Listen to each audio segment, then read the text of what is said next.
In the Huddle was created to give student athletes, parents and coaches an inside look at the journey through US college sport and all that comes with it. The demands, the experiences, the excitement and the opportunities available to our student athletes from around the world. Study and Play USA facilitates a comprehensive, customised approach for student athletes and families for their whole journey, from their high school preparation years right through to US college graduation. Hello listeners, Alexia here to bring you the latest episode of In the Huddle from the grounds of the Geelong College. Today's episode really is a story of collaboration, about balance, about one school aiding their students to be the very best student, athlete and person they can be. And it's no wonder they have such a strong history of graduates taking up the phenomenal opportunities in the USA as student athletes.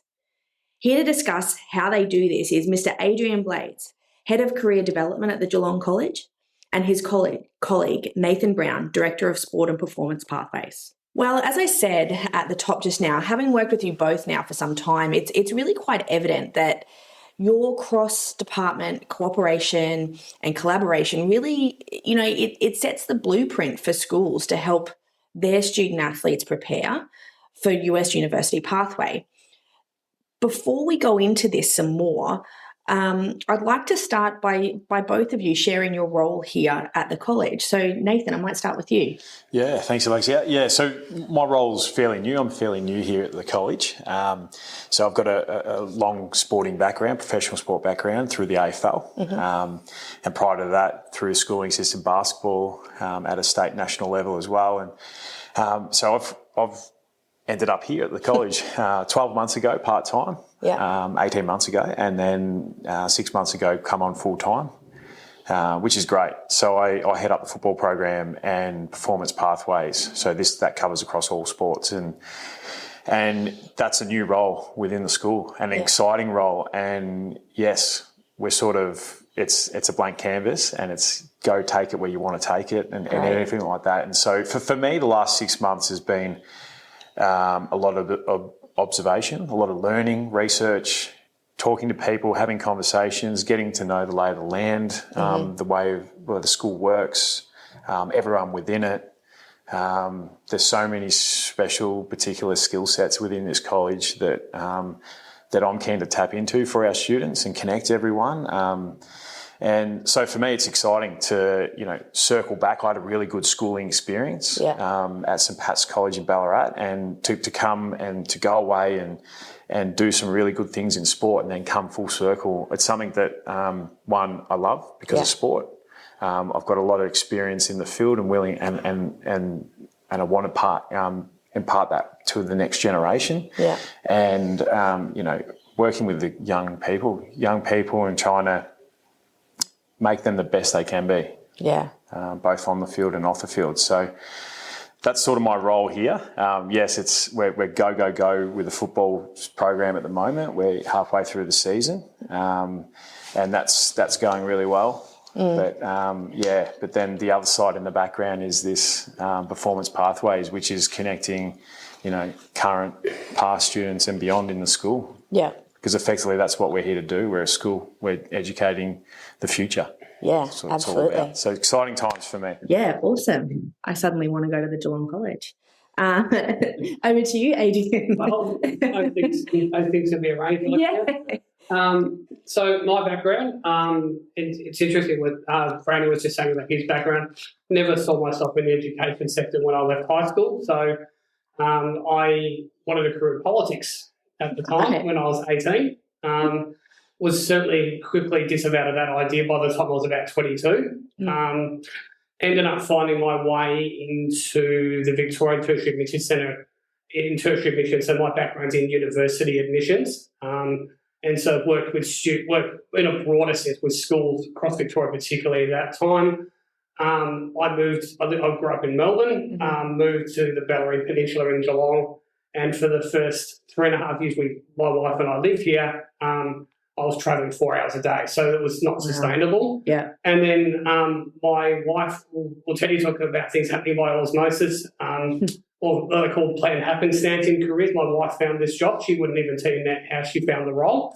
So I came home one day from actually watching a football final, and she said, could you do this job? And it read perfectly. And then 5 weeks later, I got offered the role. So, and I've been here ever since. So that's 9 years ago. So 2015, I started, and it's been the most exceptional role I've had in my career. So incredibly rewarding. Getting the one thing that VTAC didn't give me was that individual relationships, which is what Brandy's talking about, and what the privilege that we have in here is actually that Sam and I have here is we get to work individually with students. We get to know them as people. At our open days, I sort of talk about how we have a really belief-based system of careers. We want our students to come leave meetings with us feeling inspired, feel like they believe they can do anything they want. That's really important. And I think sport, being a big sports fan myself, understand the value of what sport gives to students in it. If it's done correctly, if it's done collaboratively, if it's done positively, that's a really good value that sport can bring. And so it's every day here is an opportunity. This is an exceptional exceptional organisation, exceptional community. It's, to me, I remember the feeling I had on the first day I walked in January 2015. I'm part of something that's bigger than me. That's it. And I didn't know anyone then. That was.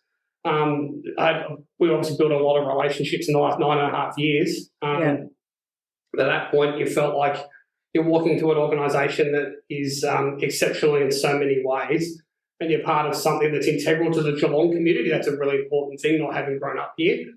And in terms of what we've done in the US colleges, it's something, the fundamental principle, I think, of careers is about students understanding opportunities they have. The US college system is exceptional in so many different ways. It's what I would call professional level sport. And students are getting opportunities that they would not get in too many other environments. And so what we're passionate about in here is facilitating that. And a number of students in recent times have said these discussions have just come up through career meetings, and now they're pursuing opportunities, and that's where the really great relationship we've had with you have come in at Study and Play USA. But for me, it's I think careers are about opportunity, and basically, in the end, students can then, their parents can then direct that opportunity for themselves. And if we can facilitate and support it, absolutely, there is, being a sports fanatic myself, there is a competitive arm. I do want us, the careers department of the Geelong College, to be the best at this. Absolutely, no question about that. But the main outcome of that is that our students are getting great opportunities. And I couldn't speak more highly of what Brownie's done in the short time he's been here, in the 12 months or so he's been here. Again, your elite athlete knowledge, Brownie, having been in the system as well, what you shared with our students, what you shared with us, because I think fundamentally knowledge should be shared. So we've got our own expert knowledge in here, Sam and I, over the 8 years we've done US College Pathways. Brownie's got his expert knowledge as an elite athlete and someone who understands about leadership and the value in that in a sports context. I mean, Collingwood is just actually a really phenomenal football club as well. And if you look at it from an outsider looking at it, there's a reason that club is successful, more than just having good players. And the Brownies come from that environment, learn from that, and he's sharing knowledge with us. We share it with them, and we share it with Brownie, and then the outcomes for our students, I think, are pretty exceptional. And that's right. Go. Let's jump in. I mean, I know Alexia wants to touch on how your roles intertwine as well to aid the students and student athletes. But I think 2 words that just jumped out from both of your responses then was inspiration or inspiring and opportunity. So opportunity is just, I love that word, because I think there's a lot of anxiety around, a school student coming into a careers office, not really feeling really anxious about not knowing what the next step looks like for them out of school.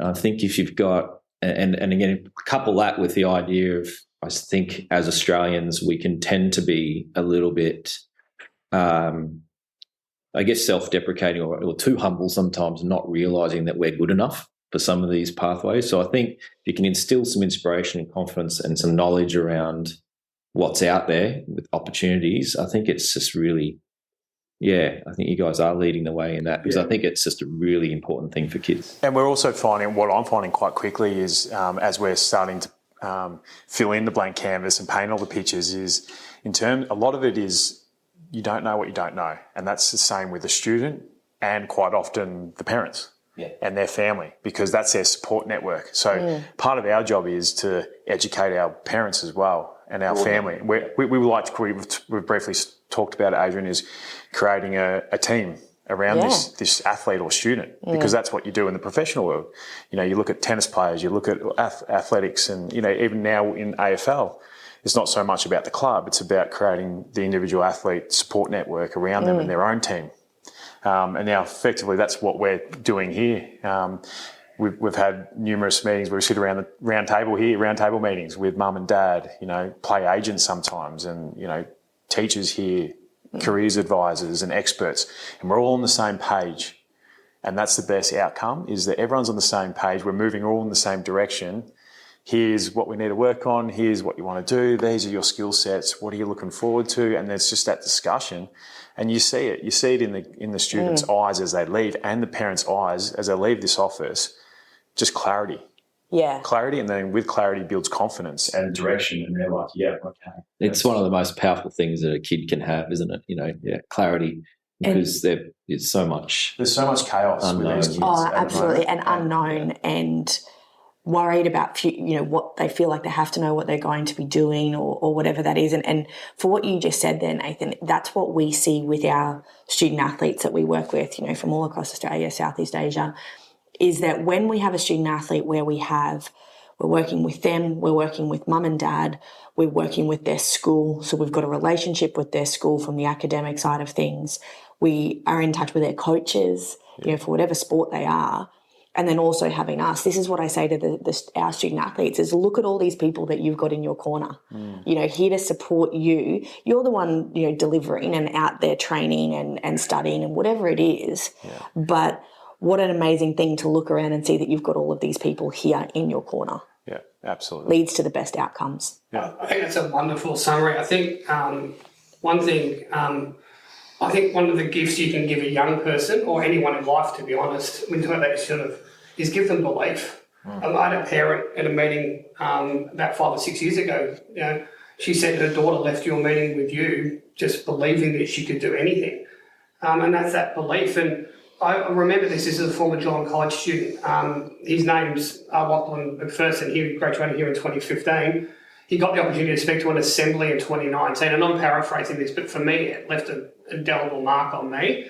He basically said, believe in yourself, back yourself in, and get the people around you that will believe in you. And it's that team-based approach. And the one thing I've seen observed with both of you, Chris and Alexia, in the last 6 or 7 years we've probably worked together, is that and then I see this with Brandy and with Sam, we're all educators. That's what we're here to do. We're here to educate. We're here to support and give these young people the gift of belief. Because if you get no matter what their interest is, whether it's sport or whether it's in other areas of their vocations, if they believe that they can do that and achieve it, very common discussions with medicine, for example, high academic requirements, testing, interviews. So what we say to students here is, you can do it. If it's not straight away, we'll roadmap it. You'll get there. It's putting that in place for them. Yeah, get them to visualise that outcome. And because the one thing we do at Geelong College really well is that we include our parents in all of our discussions. So the parents are really clear. We're accountable to the parents, and they're really clear on what we're telling their children. And how phenomenal it is for a parent to see that the school, the teachers, the educators, the support people, the role that you play as agents, it's about belief. You've got a group of people. It goes back to what Lachlan said, that if you've got people that believe in you, you think you can achieve anything. I think that's very powerful. I think also showing them how to, showing them the path and showing how they can possibly do it. Because as Nathan said, maybe they don't know what they don't know and don't know how. Once they know how, wow, now I believe. Okay, I get that. It's pretty cool. And you can see that. Yeah, and then what I'm able to sort of, from my past experience, is you go, okay, you sit down with the athlete or the student and go, hey, these are your options. These are what I think you can get to, and give that belief. And what I'm able to impart on them in hindsight is that, it's actually not about where you end up. What you end up valuing is your journey. Correct. And so that's why I say to our athletes, and a lot of them are footballers, it's like, what do you want to do? What do you want to be? Like, there's no one else in the room except you or me. You can tell me anything. They're like, I want to play AFL. And it's always like, okay, absolutely, love that. Now, I can't promise that, but we're going to have a crack. Yeah. You know? And this awesome. and what you're going to learn, and everything you're going to learn and value as you get older is during this part, this journey that you're having a crack, ups and downs, and you're going to end up such a better person, human being for it. Yeah. So it's actually not about where you end up; it's about the journey. Now, with you guys, there's no greater journey than, you know, getting right out of your comfort zone and getting overseas in the big bag world. Yeah. And, you know, and it's all about that. It's the growth and the experiences you get to see. You jump out of your little box, and, you know, whether you end up, you know, on the tennis tour, or you're doing great things in the Olympics or whatever it is, you've been on this amazing journey, and then you're going to be this whole rounded person for life, rather than sitting inside your box here in Geelong. And that's what we see a lot of families that we meet with, or they even see it after their son or daughter has started their, you know, college career, you know, in the US. The pathway that they go on to get there, so like you're talking about, you know, if you want to become an AFL player, the pathway that you go on to get that. For our student athletes, that's such a big personal growth development pathway, regardless of the outcome in the US. What they have to go through. So obviously there's the obvious things of balancing, you know, being a high level athlete and, you know, particularly year 11 and 12 in high school academically. But they're talking to coaches in America. You know, they're having to schedule appointments, organise themselves, arrange them, you know, send follow-ups, communicate well. And unless, you know, a student has had a part-time job they've had to go for an interview for, or have had other, you know, a lot of them haven't had this experience before where they're one-on-one with an adult that they haven't met, having to talk about themselves and put themselves forward. That alone and those types of things is just setting them up for their most successful life, you know? Yeah. And it's similar to what you're saying. We see it as well. Oh, I love what you just said because, it's not this podcast's not about my journey. It's decades ago. But, I went to become a professional tennis player via the American system and came out with more than that, in my opinion. After a couple of heart operations, a couple of things I weren't planning on happening, a lot of ups and downs. And here we are 20-something years later saying, hey, look, we believe in this pathway. It's awesome. Anyone should give it a crack, even though I had those. So the journey itself was just worth Not it. straight and the or ups perfect. and downs. Yeah. And so embracing all that comes with trying to get towards a goal is pretty awesome. Yeah. So that's it. You don't know, and And it's a lot of people. It'd be interesting to go back and have a look at everyone that's gone through the US pathways in the sporting sense, because, you know, they've gone over there for a specific sport, but they probably ended up being, you know, something else and greater. Just because you open up doors, you open up different pathways, and you find a lot about yourself. Yeah. You go, hey, that's what I am. That's who I am. All that kind of stuff. Or you come back to Australia, and you're walking taller, you're confident, you've got this self-belief, you have this whole rounded, this worldliness that you've learnt overseas by yourself too. Because we're talking about young people, young adults going away from their comfort. We're talking about comfort zone. Yeah. Mum and dad. Correct. That's a big one. And huge. You do have to grow up quickly. Don't have a choice. Which is a big thing. So. Yeah. And you can also see the even in the meetings that were held yesterday, and chatting to some of the students and parents afterwards, that they feel like, and I think what you said, Chris, you create a roadmap for them. So this is how you get there. You tell them how, but also give them also provide the aspirational side. Yeah, and these students and parents going, oh, yeah, we've got a group of people around us who really believe in us. And I think just and they also know how to help. They also know how to help us get there. There's no guarantees to this, but here's the options. I can do this. I mean, there's someone I know from there's a year 11 student I met from who's from outside the school, and his whole dream again is to play AFL. And all Mum wants, and I've had some really passionate chats with Mum about this. And all she wants is for people around him to buy into his dream. She knows it's not guaranteed. I think there's 60 AFL players a year drafted, but she just wants people around him to believe, because you just don't know. Yeah, absolutely. You never know on draft night next year, his name gets called out. You just don't know, and that's giving them that opportunity and that belief. I just think I mention this word a lot, I just think that belief and the roadmap that we all do, all of us as educators do, is such a powerful tool. And the tool's not the right word, it's such a powerful motivator, because I think in life, if you believe and there's people around you that believe in you, that is just so powerful, and you can achieve anything you want. And the one thing I do love about the American system, I've got a brother who lives there, and you mentioned earlier, Chris, the humility that Australians are probably expected to have.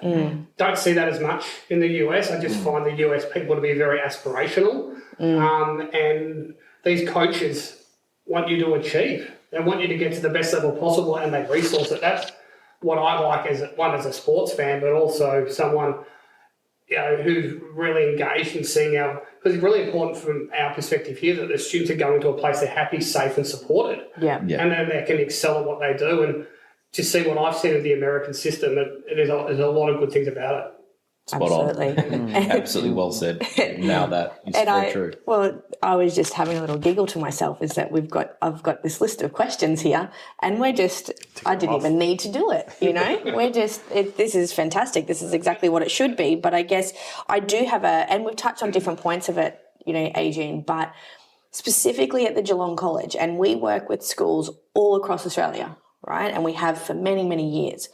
But the Geelong College have had so many student athletes over the last decade in particular pursue the US college pathway, and have great success with that. Why do you think that is? And I know we've touched on different points of it, but I just want to be direct and ask you that question.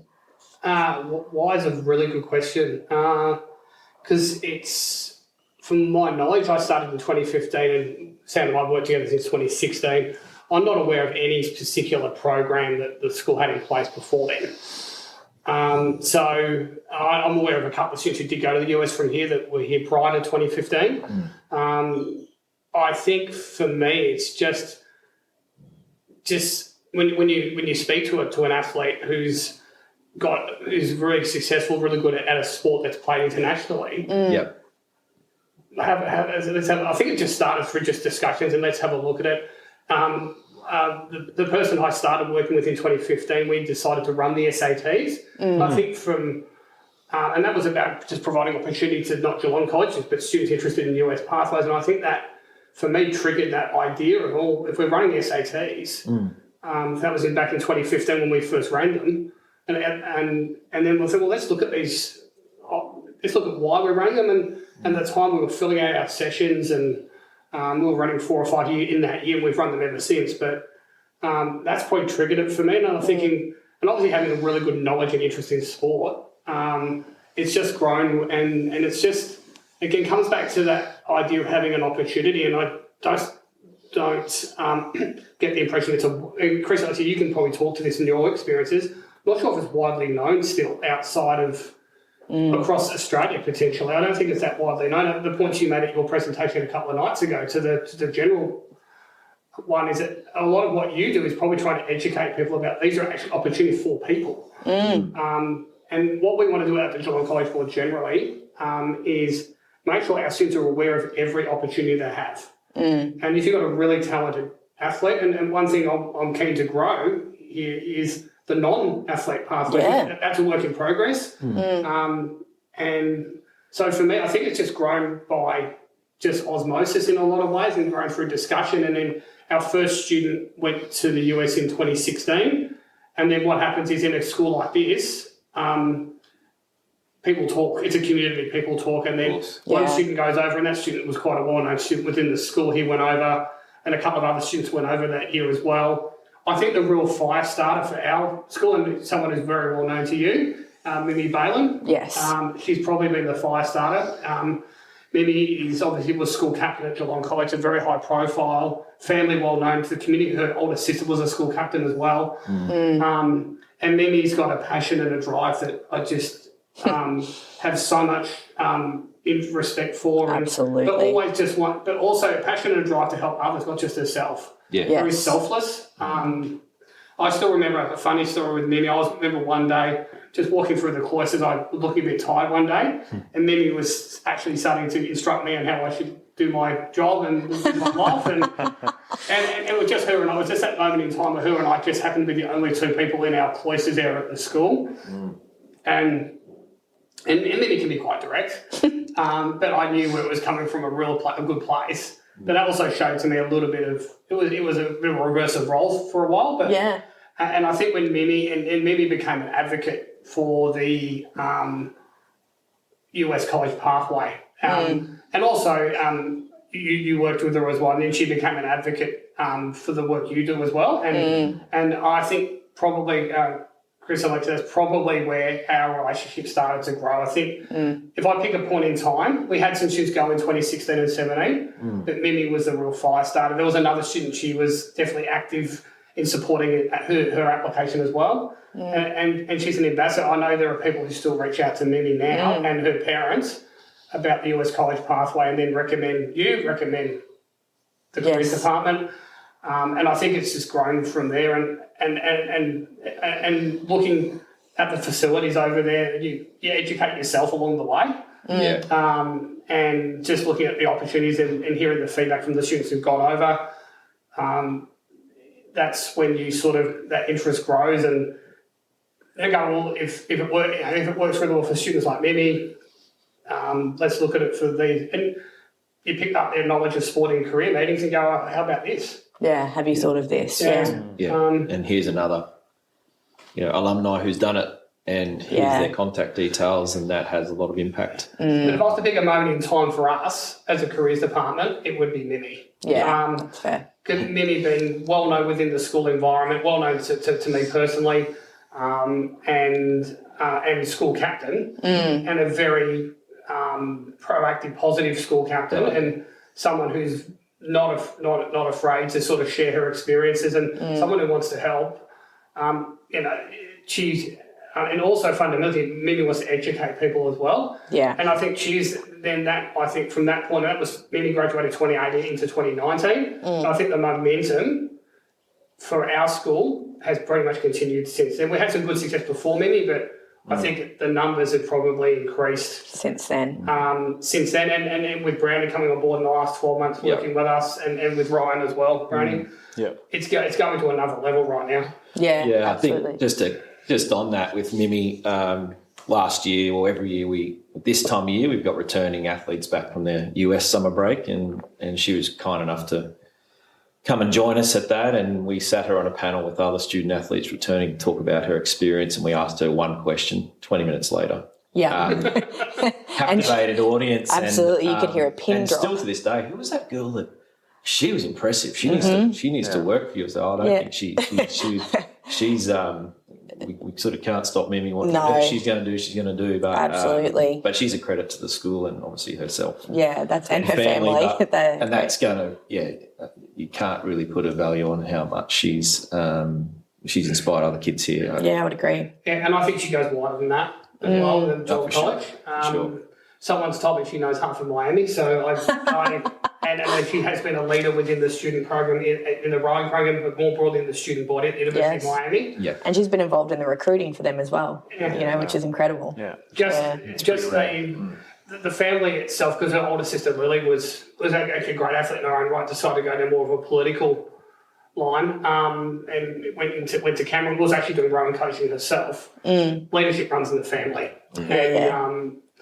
And they're very humble. They're a very humble family, but in terms of Mimi's, I think for you as well as us, and I think it's obviously helped by the relationship Geelong College has with Study and Play USA as well, because it all then pretty much grew. And so I think the two big influences in terms of the momentum. Mimi, a few years ago, we had some good numbers. I need to go back and check, but I think we're in the range of 30 to 40 students prior to this year that have gone to the US since Sam and I have been working here. And again, with Brownie coming on board and the numbers we're looking at the moment, I think, Lexi, you've had, 30 meetings in the two Yes, Adrian. Yes. Well done. Yes, thank you.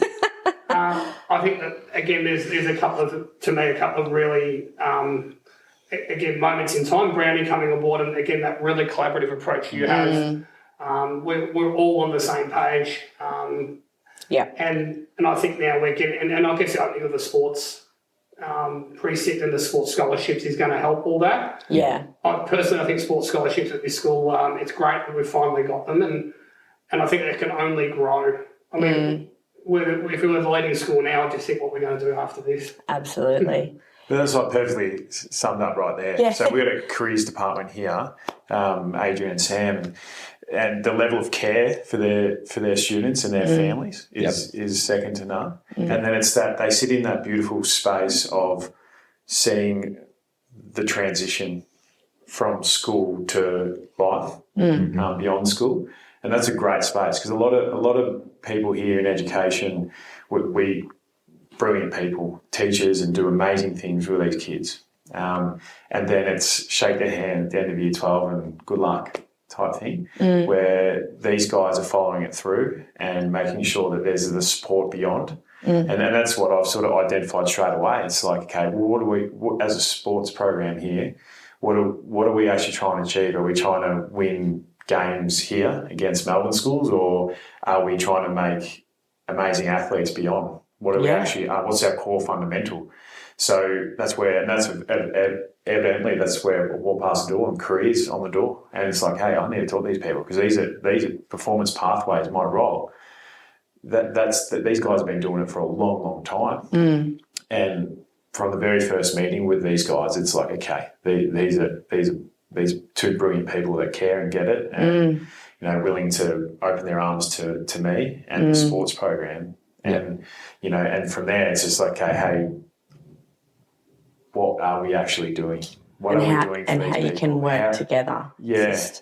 And you said that before when we were having a chat before we started the podcast, and I really liked what you said is about when you started here, just tapping into the resources you have here. It's not about going out and we need this, we need this, we need this. It's like we've got so much here. Yeah. And let's tap into that. Like I hadn't heard it put that way before. I just thought it was brilliant. Yeah. Did it also shock you, Brandy, with me particularly my almost obsessive interest in sport? Yeah, exactly. and going on to everything, it's careers, and it's non-sport and sport. But we're lucky in Australia in particular is that we're such a sporting nation, and to get out of our comfort zone as young people. Yes, we're going away from our families, going overseas, doing all these great things, but sport is the one thing that is our comfort zone. So when you go overseas, you got sport. You're over in a massive country, wherever it is, with new people, different culture. The competitiveness, the professionalism is on the line, and all that kind of stuff that goes with doing all that stuff. But one comfort zone that you will always have is your sport. So that's what I love about the sport and the connection of sport with life and careers and everything like that. So it is good. I love it. I love that. When on someone's journey of who I'm going to be in life, using sport as that, their ship, their vessel, that to vehicle. take them beyond is awesome because there is that safety net for them. It's something you see with the kids like. The stress and the exams and just being a teenage kid, social media, all that kind of stuff. And then as soon as they jump out on the ovals or in the basketball court, it's like, whew, yes, the shackles are off and they're in a moment in time where they're just blowing off steam and they're enjoying it. It's just what they chasing do. the ball around. How good and it is in with the my moment. mates. Yeah, in right? the moment. Not thinking about everything else and all those other worries. And it's so healthy, So right? it's a beautiful That's thing. a really great description of all of that. Yeah. The security and safety of sport. It's just a common international sport. It reminds me, a couple of examples, one in sport and the performing arts. I know an AFL footballer who once said to me, when he's on the field, he's in the zone. That's him. He is a footballer for that time he's on the field. And there's another person I met earlier this year who's he's an elite level dancer. So there's a lot of commonalities between dance and sport and performance. And she said to me, she's actually a fairly quiet person, but she said to me, when she's in music theatre, that's who she is. She's just in the zone. That's who, and she just loves it and just gets so immersed in it. And I just love hearing those stories because the passion and they're doing something they're passionate about. And I just think that's what career should be anyway. Just do something you love, enjoy it. Have a crack. Have a crack. And And so, yeah, that was a great summary, Brandy, about what sport means to people and what sport means to the community. And I actually think we've had that debate around COVID. I mean, all the concessions that the NRL, the AFL in the Australian context needed to make in order for those competitions to run, I think it just defined what sport meant to all of us at that time. As well. When it was taken away, freedom, we realised what we missed. Yeah, absolutely. Yeah. Well, in summarising, this has been an absolute treat. Okay, it was not where we've gone and spoken about the different angles that we've taken has been brilliant. And I think when we look back and listen to this podcast, we're going to be, the main themes are going to be belief, having a crack, getting out of your comfort zone, and finding people around you that can help put a roadmap in place. Like, I think they're the key takeaways that certainly I have got from this podcast. So, I'd like to thank you both, Adrian and Nathan. It's been, like I said, an absolute treat to have you here. And, I think we should take In the Huddle on the road more often. I also wanted to congratulate and thank you as well for the work that you do. And as I said, the one thing I've said about the work you do is that you're educators as well. You're giving people a roadmap. The clarity of information that I've observed, even just the last 2 days, but well beyond that, people leave feeling clear, feeling like they've got a really clear roadmap and they can help with their decision making as to why this is an option and how they navigate it. And I think for the parents particularly, that means a lot to them. So and I think that's why we all work so well together, because I think fundamentally we're all educators and we're all collaborative. And to summarise your point, Alexia, great point, we all believe in our students. Correct. Yeah. Best jobs in the world, I reckon. Yeah. Absolutely. Pretty lucky. Well, thanks again to you both. Appreciate it. Thanks, guys. Thanks, Brady.